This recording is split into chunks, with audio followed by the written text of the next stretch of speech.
So I decided to go to the Goodwill outlet, aka the Goodwill bins, and I found these Air Force Ones sitting in the shoe section. So any old Air Force Ones don't catch my attention, but these have an older shape and they say Chi-Town on it, so they're probably about 20 years old. And strangely enough, I found them in Virginia, not Chicago. I only paid about $3 for them because they were at the bins, and they're giving me Nissan Altima with the broken hubcaps and faded paint energy. Neglected with potential, and I was correct. They're from 2003, but you can probably guess that just by the design of them. First thing I did was take out the insoles. These are not the original insoles. They're definitely 20 years old and they're crumbling, so they're going straight in the trash. Immediately bath time. These look like they contracted COVID-20. Okay, realistically, I think that these are yard work shoes because they got grass stains and dirt stains all over them. I'm using Refresh sole cleaner and laundry detergent and lots of elbow grease just to get all this stuff out. But hey, if the water looks like a beachfront in Houston, then at least you know that you did some work. Sorry, no clip of me rinsing them, but best believe I got all that Gulf water out of them. So even though the shoes are now clean, they still look like Ronald McDonald because of the yellowing on the soles. So I'm going to be doing a little bit of experimenting this time. I have two hydrogen peroxide based products. On the right side, I'm going to be using Sally's Beauty Supply's 40 volume cream, and on the left side, I'm going to be using CCK Soul Sauce, which has a little more additives in it.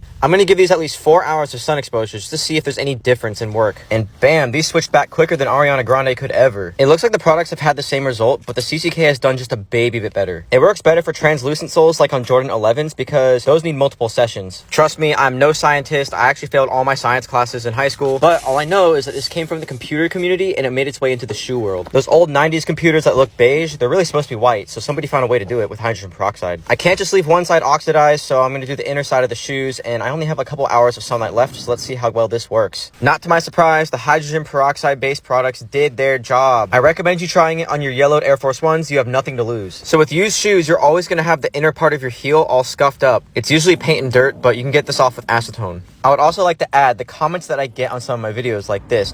Well, you spent $3 on your shoes, but $200 worth of labor and supplies, blah, blah, blah. Just buy some new ones. Look, you little assholes. Fixing vintage shoes is something really unique, and why do you think they keep releasing these old shoes? Because they obviously look the best. The old releases have a much better shape and sometimes better quality, so there's a whole reason why I do this. But I'm pretty invested in my hobby, so maybe that's also why. But the shoes went from beaters to a little less beat looking, but you know what? I still consider a save in my book because I got them for really cheap, and Nike doesn't really do Air Force Ones like this anymore, so there's still a couple things that I'm not satisfied with. I forgot to decrease them, and they're also crumbling from the inside, just like my life. So stay tuned for a sole swap.